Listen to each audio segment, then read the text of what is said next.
Warahmatullahi wabarakatuh. Perkenalkan, nama saya Vira Putri Amanda. Kami dari kelompok 12 ingin mempresentasikan tentang perubahan organisasi dan manajemen stres. Baik, yang pertama saya akan membahas tentang kekuatan untuk perubahan. Perubahan merupakan transformasi keadaan menuju ke arah yang lebih baik. Walaupun perubahan tidak selamanya berdampak baik atau perubahan adalah transformasi dari keadaan yang sekarang menuju keadaan yang diharapkan di masa yang akan datang menjadi lebih baik. Nah, di sini ada 6 faktor yang merupakan kekuatan untuk melakukan perubahan, yaitu yang pertama, keadaan angkatan kerja, contohnya banyak karyawan baru dengan keterampilan yang belum memadai. Yang kedua, ada teknologi, contohnya komputer yang lebih cepat, lebih murah, dan lebih mudah dibawa kemanapun. Yang ketiga, guncangan ekonomi, contohnya tingkat suku bunga yang sangat rendah. Yang keempat, persaingan, contohnya pesaing global, merger, dan konsolidasi. Yang kelima, tren sosial, contohnya ruang bincang-bincang di internet. Dan yang terakhir, yang keenam, perpolitikan dunia, contohnya perang Irak di Amerika Serikat. Yang kedua, saya akan membahas tentang perubahan terencana. Baik, jika ingin bertahan hidup, suatu organisasi harus menanggapi perubahan-perubahan yang terjadi di lingkungannya. Pada saat para pesaing memperkenalkan produk atau layanan baru, badan-badan pemerintah memberlakukan undang-undang baru. Sumber-sumber pasokan penting hilang dari bisnis atau berbagai perubahan lingkungan yang serupa dengan itu terjadi. Organisasi perlu menyesuaikan diri. Karena kesuksesan atau kegagalan suatu organisasi pada hakikatnya disebabkan oleh hal-hal yang berhasil atau gagal dilakukan oleh para karyawannya. Perubahan terencana pun dikaitkan dengan perubahan perilaku individual dan kelompok dalam organisasi. Di dalam organisasi, siapa sih yang bertanggung jawab menjalankan kegiatan dalam rangka perubahan? Nah, jawabannya yaitu agen perubahan atau change agent. Para agen perubahan tersebut bisa jadi adalah para manajer ataupun non-manajer, karyawan perusahaan yang masih aktif, karyawan yang baru saja direkrut, atau konsultan luar. Yang ketiga, saya akan membahas tentang perlawanan terhadap perubahan.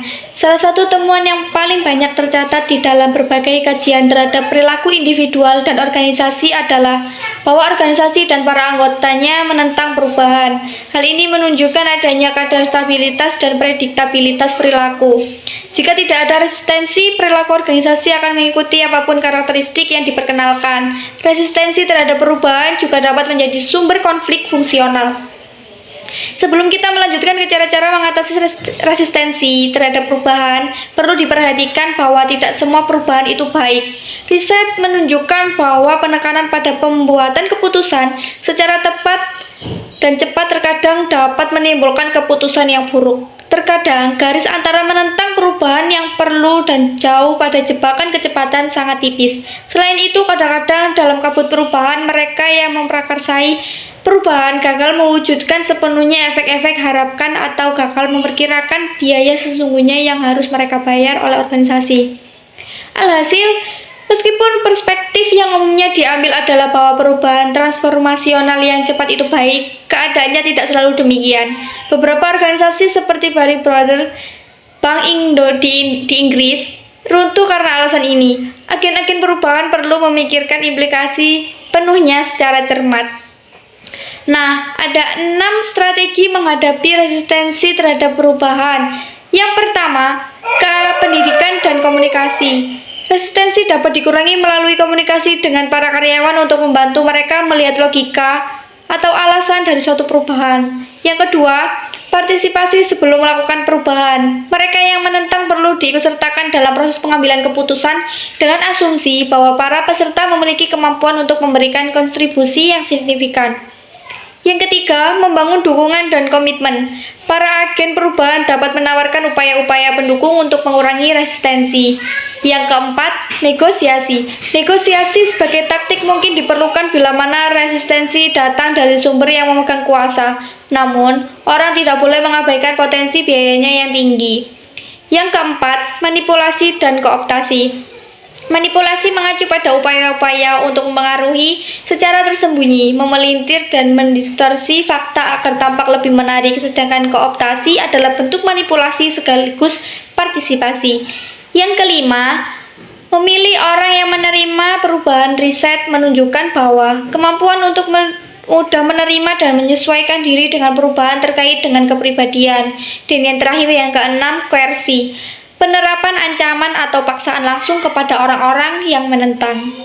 Yang keempat, saya akan membahas tentang pendekatan untuk mengelola perubahan organisasional. Yang pertama, model 3 tahap dari Lewin. Kurt Lewin menyatakan bahwa perubahan yang berhasil di dalam organisasi mengikuti 3 tahap, yaitu yang pertama pelepasan status quo, yang kedua pergerakan menuju keadaan akhir yang diinginkan, dan yang ketiga pembakuan kembali perubahan baru untuk melanggengkannya. Kedua, rencana 8 tahap dari Kotter untuk menerapkan perubahan. John Kotter dari Harvard Business School mengembangkan model 3 tahap Lewin untuk menciptakan sebuah pendekatan yang lebih terinci guna menerapkan perubahan. Kotter mulai dengan mencatat kegagalan-kegagalan yang biasa dibuat oleh para manajer ketika mencoba memprakarsai perubahan. Yang ketiga, riset tindakan. Riset tindakan mengacu pada suatu proses perubahan yang didasarkan pada pengumpulan data secara sistematis dan selanjutnya pemilihan sebuah tindakan perubahan berdasarkan yang diindikasikan oleh data yang sudah dianalisis. Yang keempat, pengembangan organisasi. Pengembangan organisasi bukanlah sebuah konsep tunggal yang mudah didefinisikan, melainkan sebuah istilah yang digunakan untuk mencakup sekumpulan intervensi perubahan rencana yang dikembangkan berdasarkan berbagai nilai humanistis demokratis yang berupaya meningkatkan keefektifan organisasi dan kesejahteraan karyawan. Terdapat beberapa nilai yang mendasari kebanyakan upaya pengembangan organisasi. Yang pertama, penghormatan terhadap manusia. Yang kedua, kepercayaan dan dukungan. Yang ketiga, penyeimbangan kekuasaan. Yang keempat, konfrontasi. Dan yang terakhir, yang kelima, partisipasi. Apa saja sih teknik-teknik untuk intervensi untuk mendorong perubahan? Di halaman-halaman selanjutnya kita akan melihat 6 intervensi yang mungkin dapat digunakan oleh para agen perubahan. Yang pertama, pelatihan kepekaan. Yang kedua, umpan balik survei. Yang ketiga, konsultasi proses. Yang keempat, pembangunan tim. Yang kelima, pengembangan antar kelompok. Dan yang terakhir, yang keenam, penyelidikan apresiatif. Yang kelima, saya akan membahas tentang menciptakan suatu budaya bagi perubahan. Yang pertama, tetapkan visi dan misi bersama. Budaya organisasi yang kuat tidak bertahan dengan sendirinya, tetapi karena muatannya telah dikembangkan oleh para pemimpin organisasi dan semuanya berawal dari menyusun visi dan misi yang ingin dicapai organisasi. Kedua, kembangkan standar perilaku sebagai nilai-nilai. Nyatanya tidak semua karyawan tahu cara melanggar dan bertindak sesuai dengan misi. Maka cara terbaik untuk mendapatkan sikap yang diinginkan adalah dengan membuat sikap standar dan perilaku secara tertulis yang dapat diukur. Yang ketiga, komunikasikan secara efektif. Pentingnya untuk mengkomunikasikan dan mensosialisasikan kepada seluruh karyawan secara efektif. Pada langkah ini perlu mengkomunikasikan dengan media yang tepat ke semua jajaran karyawan. Yang keempat, implementasikan melalui pelatihan dan pengembangan. Perlu memberikan pelatihan-pelatihan untuk para penyedia layanan dengan harapan dapat memiliki keterampilan sesuai perilaku target yang dipersyaratkan. Yang kelima, dukunglah dengan apresiasi dan konsekuensi. Dengan memberikan dukungan melalui 2 pendekatan, yaitu dengan pendekatan pemberian penghargaan kepada karyawan yang menerapkan sikap dan perilaku yang baik dan memberikan konsekuensi bagi karyawan yang tidak bekerja. Yang terakhir, yang keenam, evaluasi ke dalam penilaian secara kinerja berkala. Cara ini untuk mengukur kesesuaian antara kinerja dengan sikap atau perilaku yang selama ini ditunjukkan oleh karyawan. Saya Yeni Anggraini. Di sini saya akan melanjutkan presentasi dari rekan saya. Untuk materi selanjutnya yaitu menciptakan suatu pembelajaran organisasi. Pengertian organisasi pembelajar atau learning organization adalah sebuah organisasi yang telah mengembangkan kapasitas untuk terus-menerus melakukan penyesuaian dan juga perubahan. Kebanyakan organisasi menjalankan apa yang disebut pembelajaran lingkar tunggal atau single loop learning. Ketika kesalahan terdeteksi, proses koreksi mengandalkan rutinitas masa lalu dan juga kebijakan saat ini. Nah, sebaliknya, organisasi pembelajar menggunakan pembelajaran lingkar ganda atau double loop learning ketika terdeteksi suatu kesalahan dikoreksi dengan cara-cara mencakup modifikasi tujuan, kebijakan, dan juga rutinitas baku organisasi. Pembelajaran lingkar ganda menantang berbagai asumsi dan norma yang sudah mengakar di sebuah organisasi. Dengan demikian, pembelajaran ini memberi peluang bagi munculnya solusi-solusi yang berbeda terhadap beragam masalah dan lonjakan dramatis dalam perbaikan. Selanjutnya adalah mengelola pembelajaran. Cara untuk mengelola pembelajaran ada 3 cara, yaitu yang pertama, susun strategi. Manajemen perlu mengeksplisitkan komitmennya terhadap perubahan, inovasi, dan juga perbaikan terus-menerus. Nah, yang kedua adalah rancang kembali struktur organisasi dengan cara merampingkan struktur, menghapus atau menggabungkan beberapa departemen, dan lebih memanfaatkan tim-tim lintas. Nah, yang terakhir adalah bentuk kembali kultur organisasi, yang berarti manajemen menentukan warna kultur organisasi, baik dengan strategi maupun perilakunya. Nah, untuk materi berikutnya adalah stres kerja dan manajemennya. Apa itu stres kerja dan manajemen stres? Nah, stres kerja adalah adanya ketidakseimbangan antara karakteristik kepribadian karyawan dengan karakteristik aspek-aspek pekerjaannya, dan dapat terjadi pada semua kondisi pekerjaan. Sedangkan manajemen stres adalah tentang bagaimana kita melakukan suatu tindakan dengan melibatkan aktivitas berpikir, emosi, rencana atau jadwal pelaksanaan, dan cara penyelesaian masalah. Langkah selanjutnya dari manajemen stres adalah memilih strategi penyelesaian masalah yang efektif. Secara umum ada 2 cara, yakni yang pertama adalah mengubah situasi dengan cara menghindari sumber masalah, dan juga yang kedua adalah mengubah reaksi kita terhadap sumber stres tersebut. Berikutnya yang akan saya jelaskan yaitu mengenai sumber stres. Ada 3 kategori potensi pemicu stres atau stresor, yaitu yang pertama adalah faktor lingkungan, yang kedua faktor organisasional, dan yang ketiga adalah faktor personal.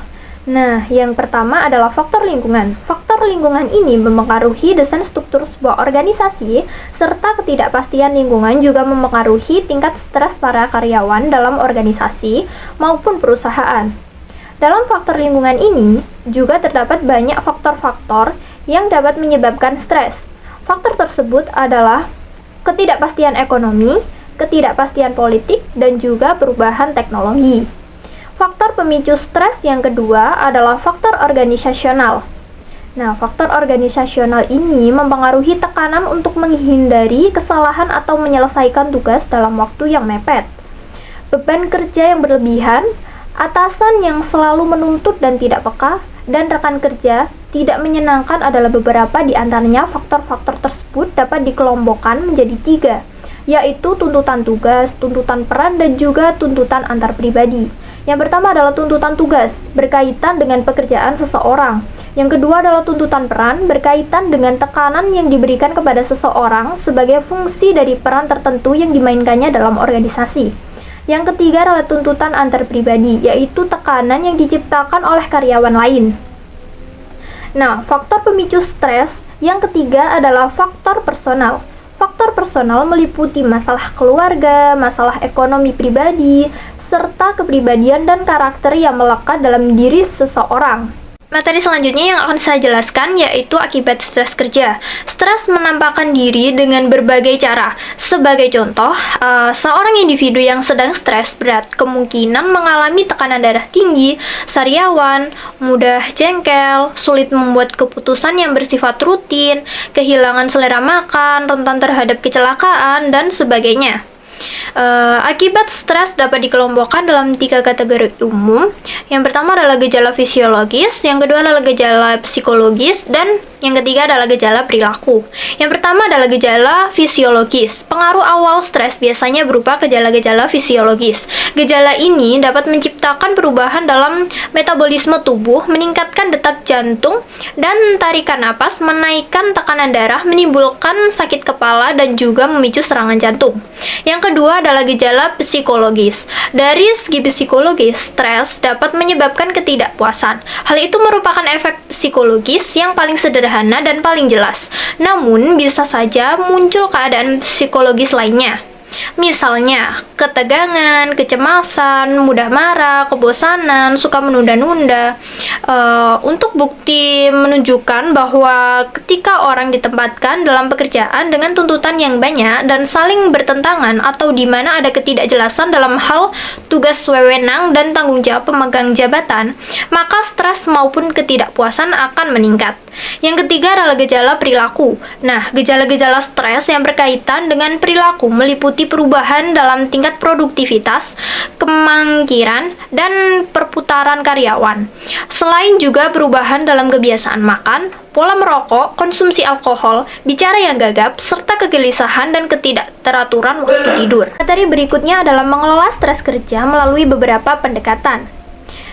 Tingkat stres yang tinggi atau meski rendah tetapi berlangsung secara terus-menerus dalam periode yang sangat lama dapat menurunkan kinerja karyawan dan juga membutuhkan tindakan dari berbagai pihak manajemen. Oleh karena itu, ada beberapa pendekatan untuk mengatasi stres, yaitu yang pertama adalah pendekatan individual. Seorang karyawan memiliki tanggung jawab pribadi untuk mengurangi stres. Strategi individual yang terbukti efektif meliputi penerapan teknik manajemen waktu, penambahan waktu olahraga, pelatihan relaksasi, dan perluasan jaringan dukungan sosial. Nah, yang kedua adalah pendekatan organisasional. Beberapa faktor yang menyebabkan stres, terutama tuntutan tugas dan tuntutan peran, dikendalikan oleh manajemen. Dengan sendirinya, faktor-faktor tersebut dapat dimodifikasi atau diubah. Strategi yang bisa manajemen timbangkan meliputi seleksi personel, penempatan kerja yang lebih baik, pelatihan, pemantapan tujuan yang realistis, pendesainer ulang pekerjaan, peningkatan keterlibatan karyawan, perbaikan dalam komunikasi organisasi, penyelenggaraan program-program kesejahteraan perusahaan.